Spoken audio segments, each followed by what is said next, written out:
Hello, it's John Lord here, and I'm going to do probably the last video of the year. It's the 17th of November, so we're nearly through our first month, or halfway through our first month of winter, and we haven't had a really decent frost yet. So we're still the growing year is very slowly coming in on top of itself, but very slowly, and there's still a nice few little bits, like kind of like what's that song, The Last Rose of Summer.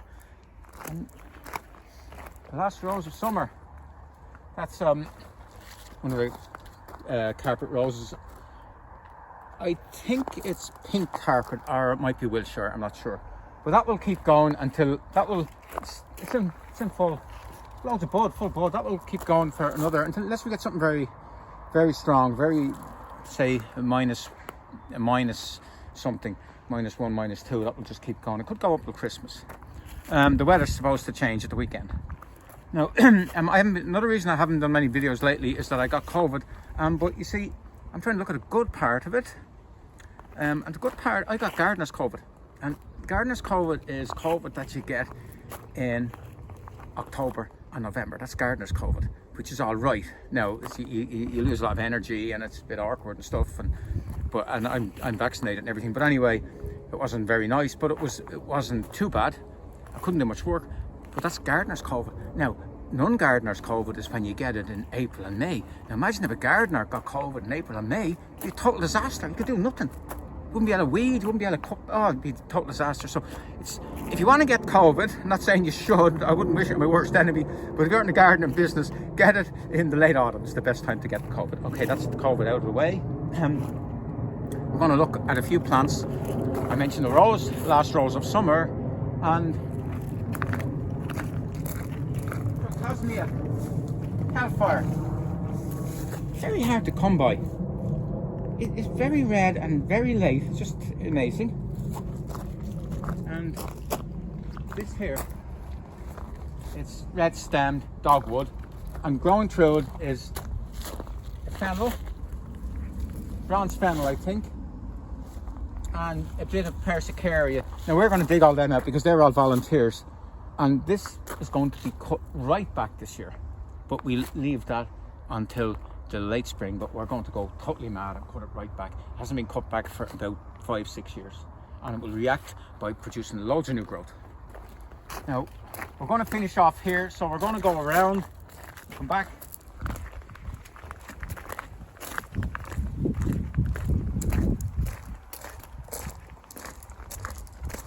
Willow leaf sunflower totally fallen over. It was very elegant, and now it's inelegant, and it's falling on the rose. This is another carpet rose. It's one called Kent, one of the ground cover roses. They're not really ground cover roses. They're small because they don't really go. It's a bit of a misnomer, but they're called ground cover roses. The funny thing about white ground cover roses, they're always more inclined to get leaf spotting. All the whites, whether it's Kent or flower carpet white, it's strange, just the whites. There must be something in them. But, oh yes, around here.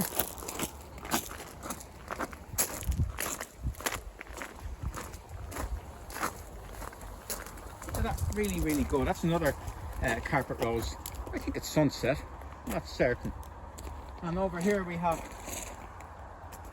I think, Pink Blanket. And of course, Salvia Royal Bumble.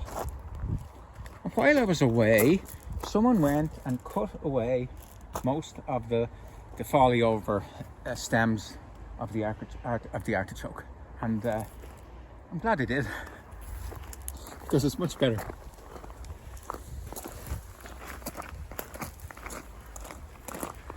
Oh yeah, look at a plant in the prairie border. I was going to say the hairy border, but it's getting quite hairy at this time of the year. A mistletoe is growing well on an apple tree.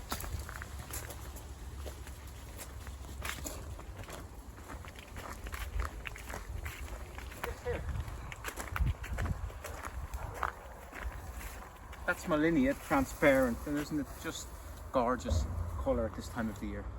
Now obviously for a biggish garden, but it gives a great effect. And as we're here, 17th of November. Could you believe it? And the hydrangeas are still trying to put out new flowers. Isn't that great? A lot of them are doing it. That one is doing it as well. Madame Mouillere, I think. Throwing out new ones, which is great. And we look at one last plant around here.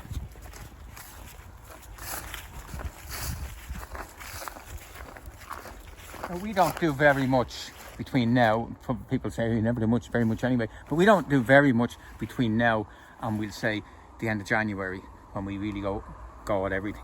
But we kind of just leave things alone and we look at what major stuff needs to be done in the winter. There are a few trees unfortunately going to come out, because you find when you plant a garden first, after about say 20 years, when you plant the trees, it's a good distance between them, you think you're having enough, and then you find you've too many, and sometimes you have to make the hard decision and take the odd tree out. It's not nice, but it has to be done.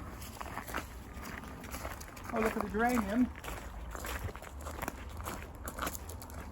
Full flower. Now, if we weren't lazy, we could have cut all this back. Previous flowering growth. That's gone a bit tatty. That could have been cut back, would have made it a bit neater. And look. Now that white one has no leaf blotch. And the thing is, we didn't spray the roses at all this year. We're trying to sort of move away from all that spraying as much as we can. And we found that some roses weren't affected at all. Some got a lot of black spot and stuff. And this is, I think it's white diamond. It's perfect. Anything else? Another geranium. And Thomson. And we could have taken off the old, look at all the old stuff that could have been taken off, and we didn't take it off. And we stripped this up last year. We probably have to remove one or two. Look how well the birch trees are doing behind. See the white? That's the white birch. And this is interesting. This is quite nerdish.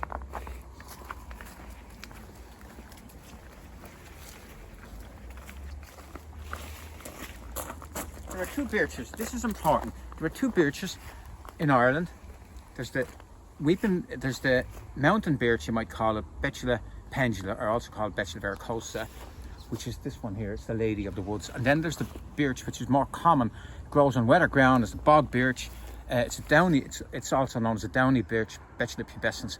And more in the trade, when we ask for Betula pendula, we're getting Betula pubescens. And when some of the nurserymen ring me and they say, "Listen, John, I can give you some Betula, but they might be Betula pubescens," because I'm the only nerd that knows the difference. And it is a big. When they're young, there's not much difference. When they get older, Betula pendula, the lady of the woods, is lighter and it's just more airy, where the Betula pubescens is a more dense and it doesn't have quite that lightness about it. And the way you tell the difference, you do this. You can close your eyes and you do this. That's Betula pendula, because the twigs are slightly warty. You feel the twigs, you know it's Betula pendula, even as a young plant. And the Betula pubescens, when you feel the twigs, the pubescent, there's light hairiness about them. That's how you tell the difference. I shouldn't be telling people the tricks of the trade. What has also done very well, the Alstroemeria. That's one here. I think that one is Bonanza. I think, and maybe it's that one. One of them is Red Elf. And 17th, as I say, 17th of November.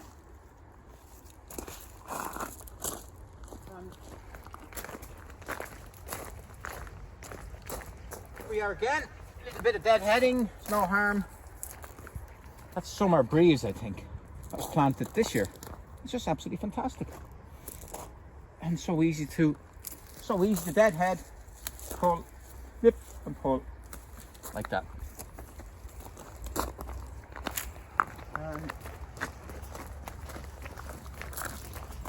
The other plants that are still flowering now, of course, are the fuchsias. And the thing about the fuchsias would go on to Christmas, but you just need one very cold night and they're gone. And they're gone till the following May or June. So one night. Some years you might get a very cold frost, we'd say in mid-October. just one night, one bad night, and that's it, game over for another year.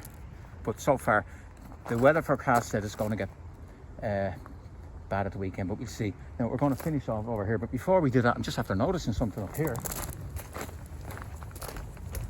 Look at.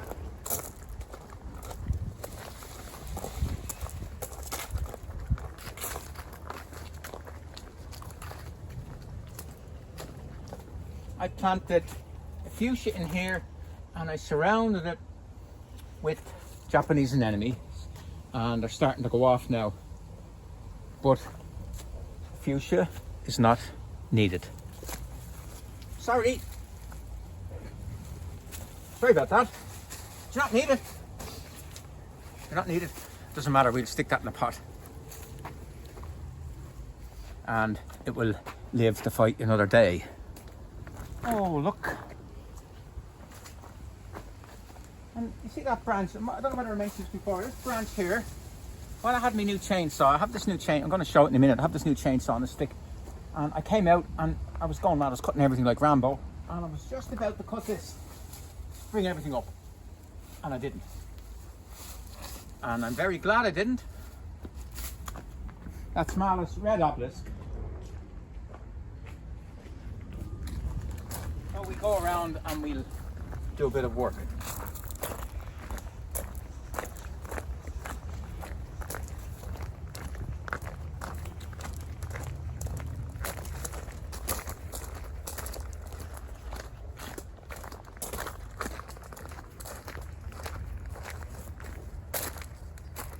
Oh, we'll have to mention this. That has been probably our best-selling plant this year, or the plant that we can never get enough of. It's Alstroemeria Indian Summer, and it's not in a particularly good position because all the water's been sucked out by those pines.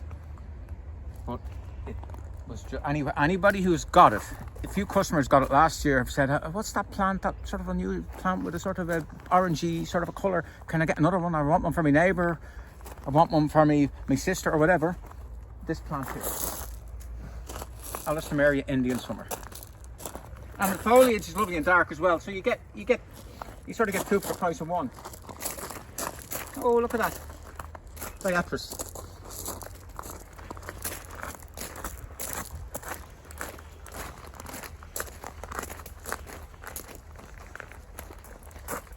We're going to finish off here. This is Acer Pseudoplatanus brilliantissimum, and the variety is brilliantissimum. Now, because the varietal name is in Latin, it means that it's an old variety, because if you get a new variety of a plant, you're not allowed to Latinize it. You can only Latinize botanical stuff. You can't Latinize horticultural variants anymore. So if it has brilliantissimum or pendula or nana, it's old. They changed the rules about 40, 50 years ago. So that's an old plant. It's a form of the sycamore. I was going to say your native sycamore, but it's not native to Ireland, and very slow growing. And that's one of the oldest plants in the place. But it's got too big and it's affecting everything else. So there's two ways you could deal with it. Cut it all the way across like that. Top, probably the best way. But I'm going to go the lazy man's way. I'm going to just cut the lower ones. You could use a saw.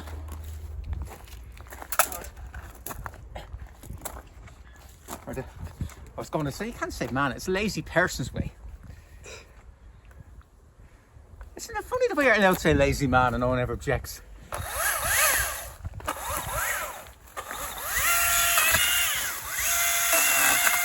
the good thing about these is that because it's easy, you don't have to take big, massive chunks. You can do loads of cuts.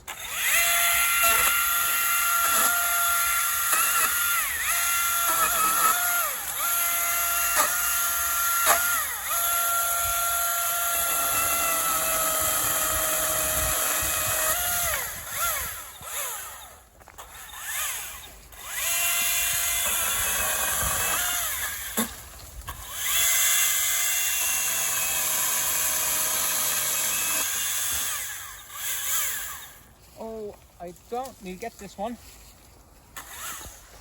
Keep back, David.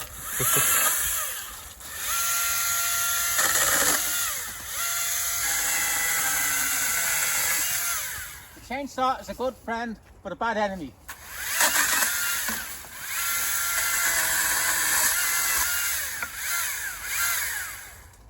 Now,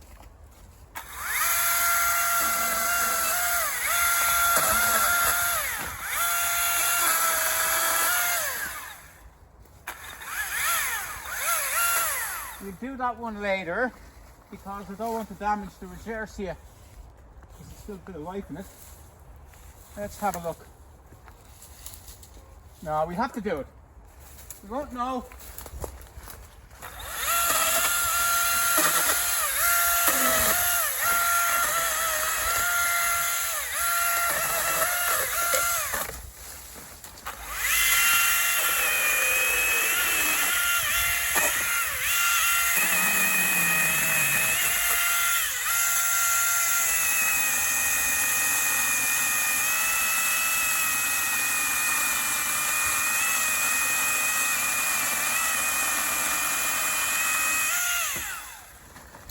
Have a look.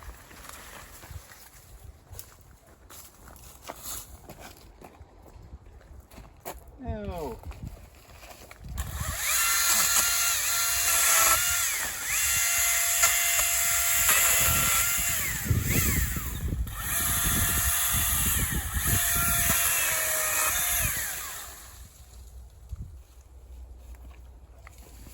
I think that one.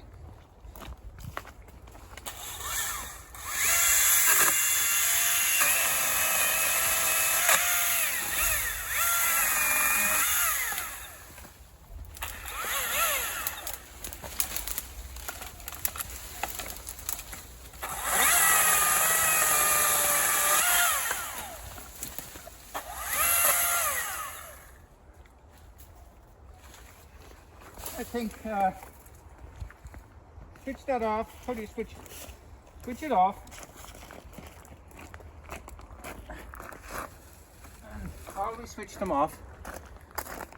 Oh, certainly. But you can see now when we tidy it up, the light can get in, and this won't be flopping out as much. And to finish off, I planted 3 Mahonias. The Mahonia is a great plant. It's one of the best shade plants. Mahonia, not aquifolium, but Mahonia media, Mahonia japonica. They flower in the winter, but they're much better in shade. The leaf looks better. They will grow in sun, of course, but they're just not as good in sun. That's important. And look at it. Look at them coming into their own. The Pye Weed is starting. That's Pye Weed there, and it is starting to go over, and the Mahonia is coming into its own. And look at the beautiful flower clusters just ready to break out, and it's much better now. Okay, they wouldn't have mine haven't been in the shade, but everything else. Anyway, I'm delighted that we finished on the Mahonia that I'd totally forgotten about till this second. I'm sorry, but we're going to have to mention 2 really good plants. We're going to mention this liquid amber. Look at all the different colours. It looks like an acer, but it's not an acer. They're quite slow in Ireland because they do better in warmer countries, or even like southeast of England where you get warmer summers. They grow quicker, but they still do. That's about 15 years old. That's really good. Liquid amber. There's a variety called Worpleston, which is in Surrey. You can see why it's called Worpleston, because Surrey, I lived in for a short while, very warm summers. And this is one of the dogwoods, Cornus, and it's a variety called China Girl. Causa China Girl. Beautiful white bracts, really, really good. And we're finishing off now before.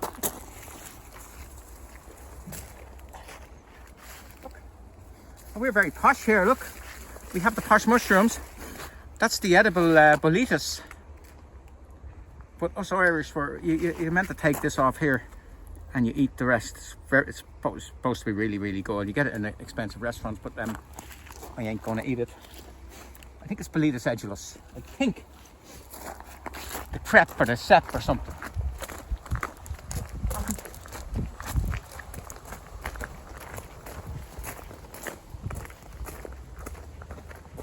Look at that.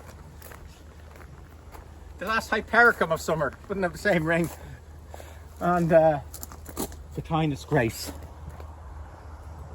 And Cotinus Grace will grace every garden with its presence.